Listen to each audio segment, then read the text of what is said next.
Yes, we're back with another episode, another rider. Before we start with this interesting story about how, I assume you're American? No, I'm actually Greek. A Greek guy became a photographer. Do not forget to like, subscribe and follow and share if you like this episode. Nice to have you here today, Chris. Nice to meet you, Simon. Good to be here. So you were saying how you started off in photography. You used to do martial arts. I used to do martial arts. How long did you do martial arts for? What kind of martial arts? I did a Korean karate called taxichronicles. Okay. For more than 20 years. And then I've done other martial arts as well, but I was teaching taxichronicles when suddenly I developed a kidney disease. So the doctors were like, you need to stop, doing martial arts, and you need to find another job which is lighter, less challenging on the body. And I just couldn't bear the thought that I would be sitting behind a desk the whole day or, doing something like that. My brain was always kind of like an adventurer and always traveling. My brain was always somewhere thinking of things to do. And so we're sitting one day and brainstorming with my brother. He says, what do you think you could do? And I said, well, I've always been fascinated by these climbers ice rock climbers and stuff, that they climb Everest. It's so difficult. However, you see these beautiful pictures of them, which means there's someone else there taking the pictures, not taking the credit, and doing exactly what they're doing, plus carrying all the camera kit. And it was just such a fascination for me. I just really, really wanted something like that. And my brother was like, no, you must be crazy, because, you need to find something lighter for your body, not more tolling, more demanding. What was it that the doctor, I don't understand why, because it's a kidney disease, they're telling you not to exercise, because in essence that's what martial arts is. This was more than 30 years ago, and because it's an autoimmune condition, medicine don't know much about it, why it's caused and what affects it. I mean, there's a bit more knowledge now, but back then everything was about, cautious. What is autoimmune? So autoimmune conditions are conditions where your immune system attacks your own body. Oh. So for example, in my case, the autoimmune system sees my kidneys as a threat and attacks my kidneys and destroys the kidney function. Mm-hmm. In other cases, you have diseases called lupus, which in that case it attacks multiple organs. I'm lucky that it attacks just my kidneys. So, and medicine hasn't cracked that yet. They don't really know what causes it. So, especially back then, it was just about, stop what you're doing, rest, get a lot of sleep, eat well, and all this kind of stuff. So, I like to scuba dive a lot, and they said no such thing as scuba diving anymore in your life. And that just made me think, wait a minute, this is not a life I want to live, Mm-hmm. I either want to live it or not. Did they say how long you had it for?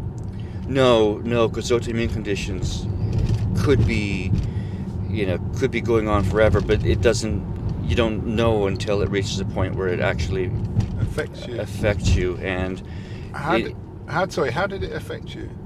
Well, I was in the military at that point, and just one day my ankles were swollen, like very, very swollen. Okay, this is the Greek military. This was the Greek military, and I thought, oh my goodness, what is this? I thought maybe something had stung me, because I was on an island which was very, very green, a lot of forest and stuff, and I thought maybe something exotic here bit me or something. So I did go to the doctor, and immediately they put me through a lot of tests and found that I had this kidney condition. Mm-hmm. So going back to the martial arts, what belt did they have color coding belts and all of that? Absolutely, yes. I was a 3rd-degree black belt at that point. Oh, so you're quite a ninja then. Well, I used to be. But you still know your stuff. Okay. So how was that journey of building yourself up to do the martial arts? Well, it was really, really an amazing journey, because you have to overcome yourself in many, many ways. And in martial arts, one of the differences between martial arts and sports is it should become a way of life. You know, they teach you how to breathe in your everyday life. They teach you how to think. They teach you. I had an instructor who was, very old school. He was from Korea, and he was extremely strict, extremely harsh. But it got the best of us. To be honest, it brought out the best of us. So he only wanted the best. Yeah, absolutely. The most dedicated in his class. Yes. So that's why, you're better off with one person rather than 20 undedicated people. Yeah. So when you say third degree black belt, what does that? Is first degree the highest, or what is it? No, so it starts from white belt, which the white symbolizes purity and the lack of knowledge, and then you work your way up. There are different belts, like there's yellow belt and orange belt and green belt, blue belt, and you work your way up to black belt, and then after black belt there's no other belt, but then you get it's like in the military, you get 1 star, 2 stars. So it's first dan, second dan, third dan. The highest is 10 dan, but it takes years and years and years.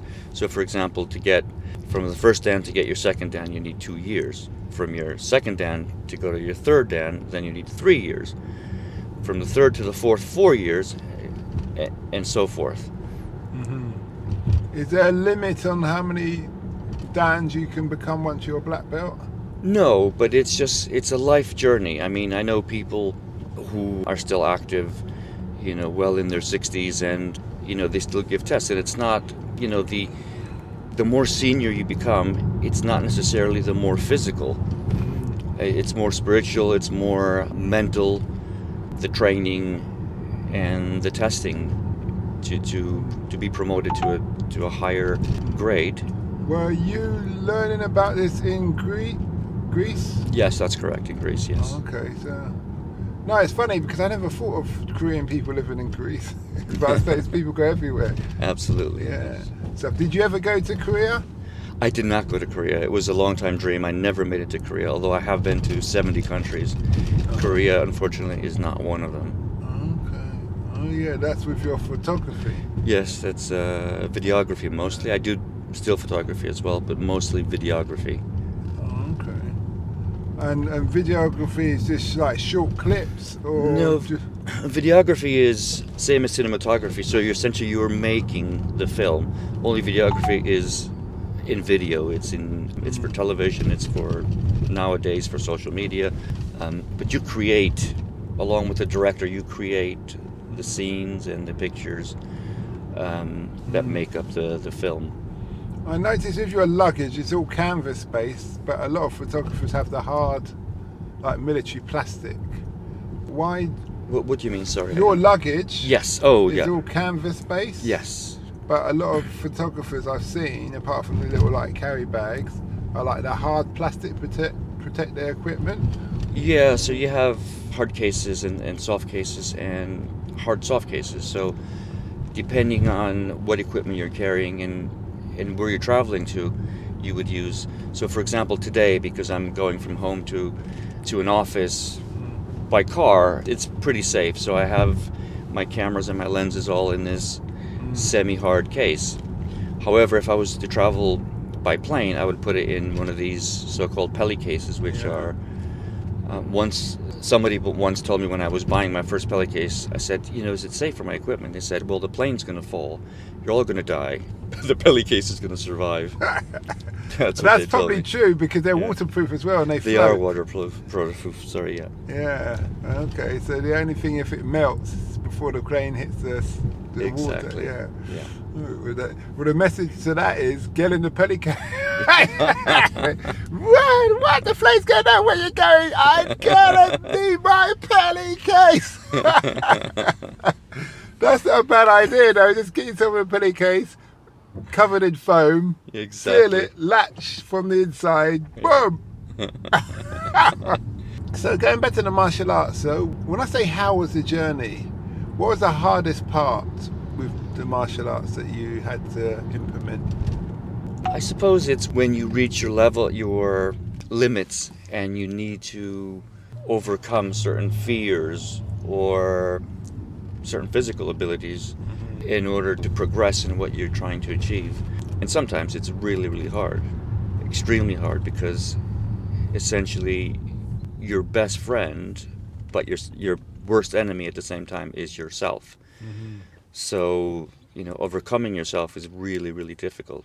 And many times, you just need to, I'll give you a small example. Every time we were taking exams to be promoted to a different belt, we would have to do certain tests. One of those tests was, for example, breaking roof tiles or bricks or boards.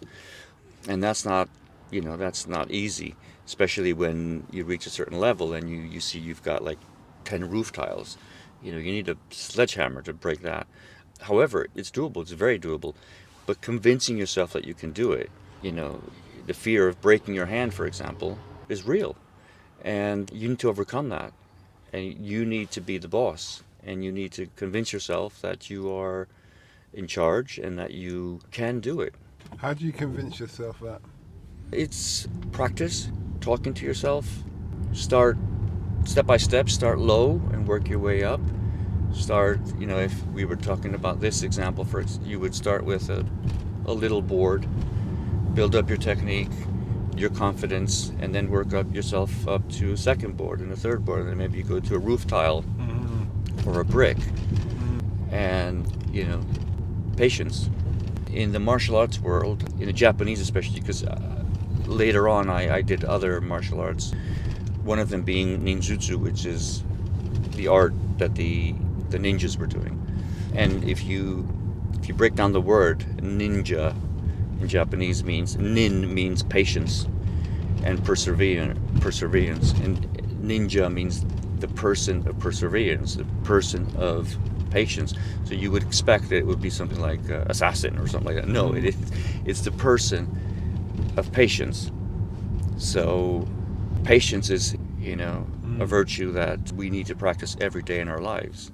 It's not just about breaking a board, or taking yourself to another level in whatever you do in your life, but it is about the everyday little challenges, from family to financial to everything. It's perseverance, patience, and being able to control your emotions. I hear you.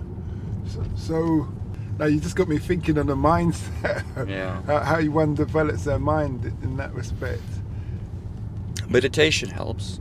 Is it mainly ground fighting, stand-up fighting, throws? What kind of style of fighting is it? Well, the original style I did was mainly standing, and it was, I'd say, about 70% kicking and 30% using your upper body. Yeah. However, then later on I moved on to doing other martial arts, like I mentioned, ninjutsu. I have done tai chi, I have done some aikido, and I've done some combat sports like boxing and MMA and this kind of stuff, which is, everything has its strengths and its weaknesses, and that's why I sort of want to do the round and learn a little bit of everything. Yeah, I know, I see what you're saying, that makes sense. So you're a bit of an all-round ninja then? I used to be. Yeah, I keep saying that. I'm sure you know it, it never leaves you, probably never leaves you. It's like riding a bike. Yeah, I suppose. I mean, for me, the most important thing is in this journey is that you learn self-defense. And one of the things about self-defense is we have misunderstood the concept of self-defense. Self-defense is not necessarily you get mugged on the street and you protect yourself. Self-defense is to be able to protect your well-being from anything, from mental challenges. Yeah, so mental, spiritual and physical. Yeah. An example of physical self-defense was I used to ride a motorcycle, and one of the exercises we did in martial arts was learning how to fall. If somebody was to throw you down, if you were to trip, so self-defense is not only if somebody throws you down, but it's also if you trip over something, know how to not get yourself injured. So I was in the middle of a 4-lane road, going very, very quickly, and someone came out from a stop sign, and I crash ran into him. I went flying over the car, and I remember as if it's now that I'm thinking, okay, how do I do my brake fall now? How's the technique? And all this is like I'm thinking in slow motion. Yeah, I know. And I fell down, I rolled and got up and ran to the side to not get run over by the oncoming cars. And then I thought to myself, oh my God, what did I just do? And that was in my subconscious. I didn't do it deliberately, consciously, because of all the training. You know what the funny thing is? I had a similar accident when I was on a motorbike, and I wasn't going too fast, but I came off and I had all the body armor on and everything, but I hit the ground and I skimmed like a skimming stone. Yeah. And I hit the ground first and something went, what's happening? And this is all going through my head as I was going to like hit the ground again. And it went like, you're having an accident. He said, no, you can't be. And then the motorbike went going that way and it went spinning. Sparks was going everywhere. I goes, yes, you are. I go, yes, we are. What are we going to do? Because we hit the ground again, and so this is a second skim, and then now we're going into like double into traffic. There's buses and cars coming on, and there's like 3 lanes on the other side. So I was going in that direction. I said, I don't know. I said, I know. Do a commando roll. I used to be in the military, so I did a commando roll as I went to skim third time, and I just stood up, rolled and stood up. Yeah. I went, da-da! I had a thing. But that's all due to the village, and I didn't get run over. And another guy come running up, are you okay? You really flew. And I was like, I was shaken up though, but so I can really relate to what you're saying there with that story.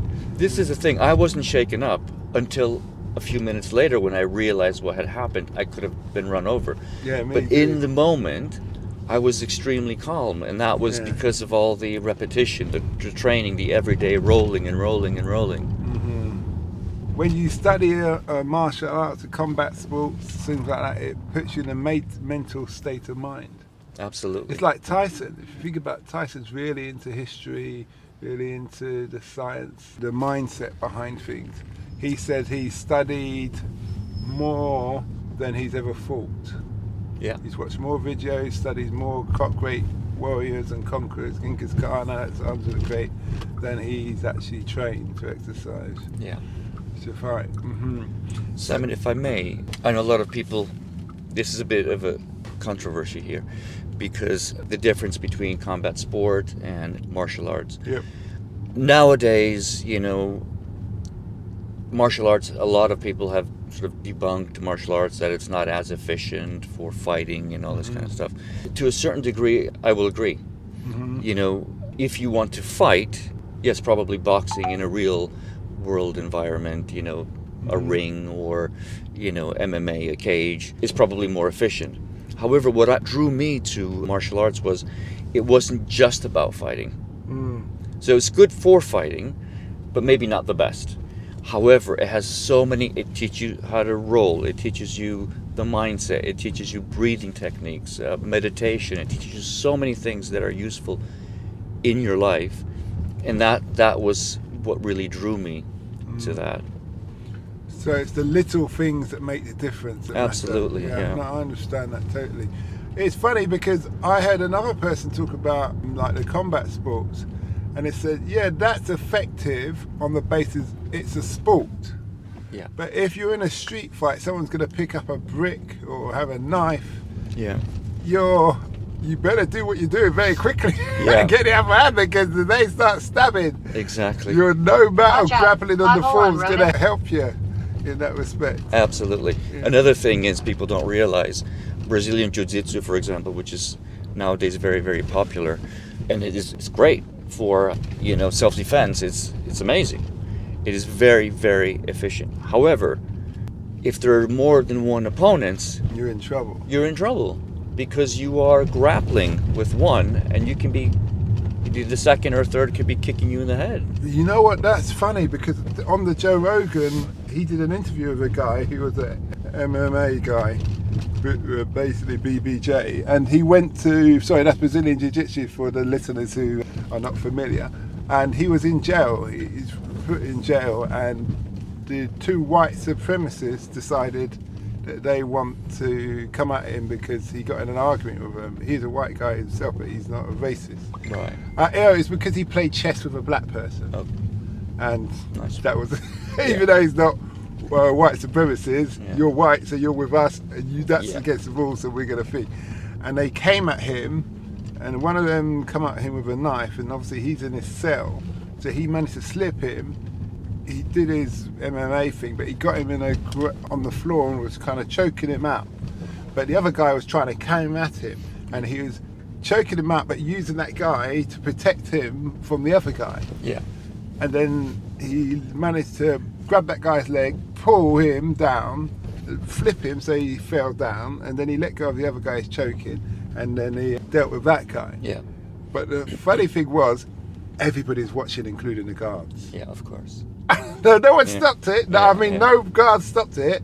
And he's exhausted, and the guy he choked out never woke up. But the other guy, he really damaged him. And then the end of the warden, the head of prison wardens, said, "Thanks for that. We really wanted someone to clear him up." I was like, yeah. But yeah, I suppose why I tell that story, because in that instance, his Brazilian Jiu-Jitsu things, MMA helped him or saved his life. But I suppose it's also what the other person knows. If the other person doesn't know much and they're just doing the old windmill, for sure, yeah. You've got a big advantage. Yeah, absolutely. You've got a big advantage. Yeah. So, would you recommend martial arts to your children, if you had children or people's children? Absolutely. I do have 2 children. Unfortunately, for the first 20 years, they weren't interested at all. During the pandemic, my son was out of a job, and he said, "Can I come stay with you?" So he came, stayed with me. He wanted to become a professional gamer, and so he was spending his whole day on the computer. And I said, "This is not the way to succeed. Even if you're doing gaming, you need to be fit, body and mind, in order to achieve your goals. So I want you to get up with me in the morning, and we go out, and we run, and we do boxing. Not martial arts at first, because he wasn't really that interested. But let's do some boxing." And he's like, "Well, I don't like boxing that much." And I'm like, "Well, that's okay. We can do it together. Do it for me." And so we started out together, and he fell in love with it. And now it's 4 years later, and he's boxing nearly every day. My brother was. How old is he now? He's 28. My brother was a kickboxing champion, and he's got a martial arts school in Greece. And my son now has moved to Greece, and he goes there regularly, and he trains. And it was because we started out during the pandemic together. Yeah, so the gamer thing's gone out the window now. Yes, so So I bet you're happy with that. Well, he did set himself sort of a deadline. He says, if I don't achieve my goals until then, I will give up. Because obviously he had put his whole life on hold. If you're spending 14 hours a day gaming, you're giving up on a lot of other things and potentials in your life. You win a lot of trophies. You must have. Did you do competitions? I didn't do much competition. I did. So because my instructor back then was extremely traditional and he was of the mindset that competition. So if you're learning lethal techniques, for example, you can't really, put them to practice in a ring.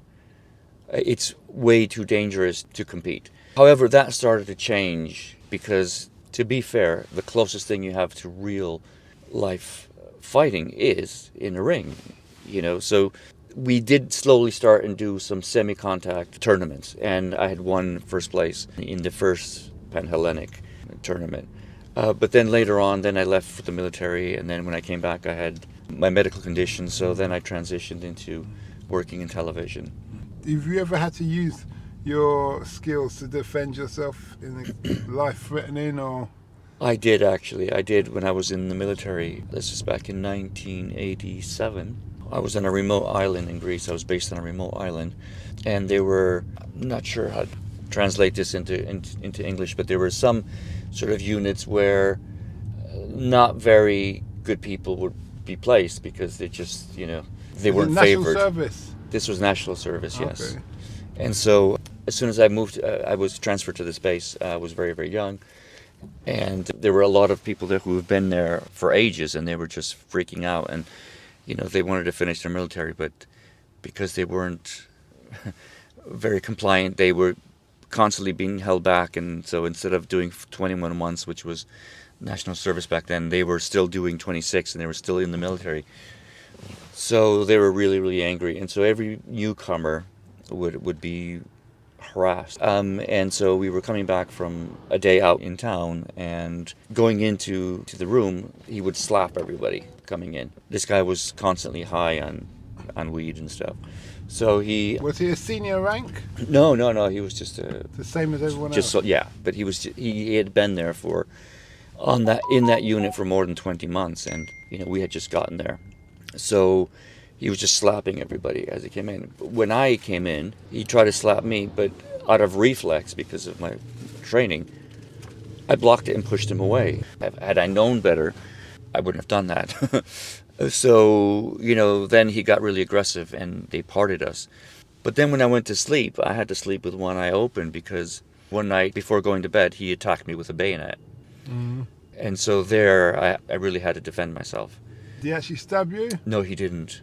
No. So what happened exactly? He just came at you with... He came at me. He was either drunk or high, so that helped me. And as he tried to stab me, I avoided him. I hit him, and I knocked him out, essentially. And then everybody sort of came in and parted us and took me away. Then I was lucky because... So he lunged at you with a bayonet to your chest or something? Yes, yeah. Was this a bayonet knife, or was it mounted on a weapon? No, it's just a knife. Okay, and you just, stepped to the side, parried, and just kicked him? Or? Yeah, I mean, there wasn't much space to move around. So, which in some cases is a good thing, because it's difficult for him to... reposition himself. Yeah. So I moved aside last minute, and it went right next to me, and I was already close to him. So, yeah. Mm. And so what happened after you got separated? They took you away? No. Essentially, I was separated. I obviously didn't sleep that night because I thought he was going to get up, and there were other people, like his friends and all that, which realized what had happened, and they were sort of controlling him. But he was so high the next day, he didn't really remember much. But then there was a rumor that, the new guy with the scarf knows karate. But there were two people who were new and were wearing a scarf. So everybody was thinking the other guy was the karate guy. So I was sort of pretty much left alone. Everybody was teasing the other guy. And I got away with it. Why were they teasing the other guy, though? Excuse me? Why were they teasing the other guy if he knows karate? Well, in a more friendly way, they were like, "Oh man, you know karate, you're Bruce Lee, you're this, you're that." Yeah. You know what I mean? But they wouldn't come to me because they thought it was him, and he was playing along with it because he didn't really know what was going on. He's like, "Oh yeah, I've done karate," but he was joking with them. So I sort of got away with it. Yeah, faded away. Yeah. Okay. I was lucky because after about a month or so, he was finally released from the military. So in that month, you just kept your eye on him? Yes, absolutely. I can't believe he tried to stab you, and the hierarchy never did anything about it. Well, the thing is that if I was to go to the hierarchy, then I'd probably be in trouble. With the rest of the crew? Yeah. You should have just...